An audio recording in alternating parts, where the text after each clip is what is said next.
ದೊಡ್ಡ ದೊಡ್ಡ big budget commercial ಸಿನಿಮಾಗಳಲ್ಲಿ ಕಾಣಿಸ್ಕೊಂಡಿದ್ದೀರಾ ನೀವು. ಈಗ ಇಲ್ಲಿ ಆರ್ಟ್ ಡೈರೆಕ್ಟರ್ ಜೊತೆ ಬರ್ಗೂರು ರಾಮಚಂದ್ರಪ್ಪ ಅಂತವ್ರ ಜೊತೆ ವರ್ಕ್ ಮಾಡಿದ್ದ ಅನುಭವ ಹೇಗಿತ್ತು? ಕಮರ್ಷಿಯಲ್ ಸಿನಿಮಾಗೂ ಈ ಒಂದು ಆರ್ಟ್ ಸಿನಿಮಾಗೂ ಏನೆಲ್ಲ ಡಿಫ್ರೆನ್ಸ್ಗಳಿತ್ತು? ನಾವು ಸ್ಕ್ರೀನ್ ಮೇಲೂ ನೋಡ್ತಾ ಇದ್ವಿ. ಇದು ಒಂದು ರೀತಿ ಸೈಲೆಂಟಾಗಿ ತುಂಬ ಆಳವಾಗಿ ಇರುತ್ತೆ. ಸೊ ಅಲ್ಲಿ ನೀವು ಬಂದು ಹೋಗ್ತಾ ಇರ್ತೀರಾ, ಹೊಡೆದೊಡ್ದು ಹೋಗ್ತಾ ಇರ್ತೀರಿ, ಹೊಡೆಸ್ಕೊಂಡು ಹೋಗ್ತಾ ಇರ್ತೀರಾ. ಸೊ ಹೇಗೆ ಅನ್ನಿಸ್ತು? ಡಿಫ್ರೆನ್ಸ್ ಹೇಗೆ ಕಾಣಿಸ್ತಿದೆ ಅಂತ? ಇಂಟ್ರೆಸ್ಟಿಂಗ್. ನೀವು ಕೇಳಿದ ಪ್ರಶ್ನೆ ಕೇಳ್ತಾ ನನಗೆ ತುಂಬ ಇಂಟ್ರೆಸ್ಟಿಂಗ್ ಅನಿಸ್ತು ಕೆಲವು ವಿಷಯಗಳು. ಹೌದು, ಅದರಲ್ಲಿ ವೇಗಕ್ಕೆ ಮಹತ್ವ ಕೊಡ್ತೀವಿ, ಆಳಕ್ಕೆ ಮಹತ್ವ ಕೊಡೋದು ನಾವು.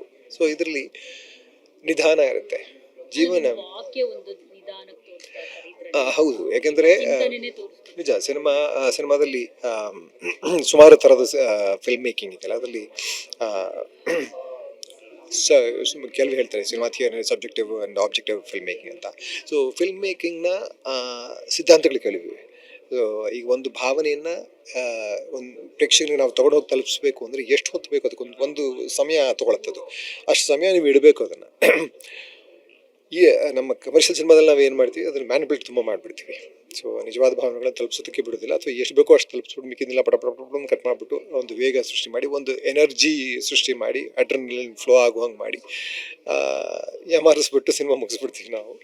ಆ ಥರದ ಯಾವುದೇ ಮೋಸಗಳಿಲ್ಲದೆ ತುಂಬ ಸೀರಿಯಸ್ ಆದ ವಿಷಯಗಳನ್ನು ತೊಗೊಂಡು ಹೋಗಿ ಸಿನಿಮಾ ಮೂಲಕ ಪ್ರೇಕ್ಷಕರನ್ನು ತಲುಪಿಸೋದಕ್ಕೆ ಸೀರಿಯಸ್ ಸಿನಿಮಾಗಳು ಮುಖ್ಯ.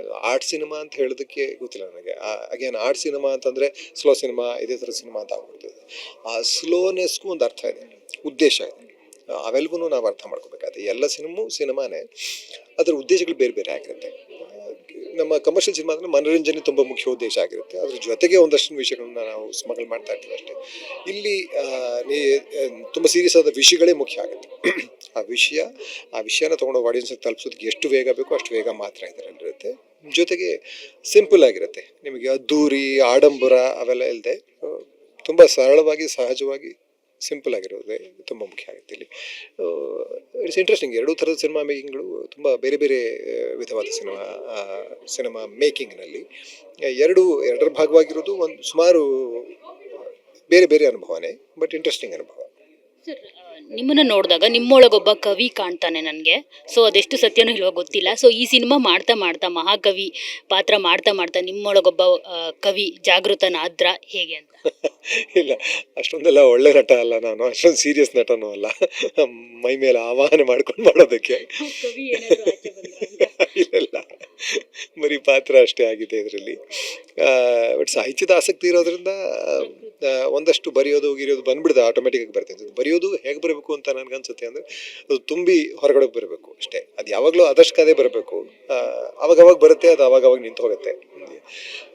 ಜೊತೆಗೆ ಬರವಣಿಗೆ ಅನ್ನೋದು ಏನೋ ಅದನ್ನು ಪ್ರೇರೇಪಿಸಬೇಕು, ಅದನ್ನು ತಳ್ಳಬೇಕು ನಮ್ಮನ್ನು ಆ ಕಡೆಗೆ. ಆವಾಗಲೇ ಅದು ಸಹಜವಾಗಿ ಆಗ್ಲಿಕ್ಕೆ ಸಾಧ್ಯ ಅಂತ ನನ್ನ ನಂಬಿಕೆ. ಗೊತ್ತಿಲ್ಲ, ನನಗೆಲ್ಲ ಅಷ್ಟೊಂದು ಎಬಿಲಿಟಿ ಇಲ್ಲ. ಹಾಗಾಗಿ ನಾನು ಕೂತ್ಕೊಂಡು ಬರಿತೀನಿ ಅಂದರೆ ಬಂದ್ಬಿಡೋಕ್ಕೆ ನನಗೆ ಅಷ್ಟೊಂದು ಎಬಿಲಿಟಿ ಇಲ್ಲ. ಅದೇ ಪುಷ್ ಮಾಡಿದಾಗ, ಸಂದರ್ಭಗಳು ಪುಷ್ ಮಾಡಿದಾಗ ಒಂದಷ್ಟು ಬರ್ತಿದ್ದಿದೆ ಅಷ್ಟೇ.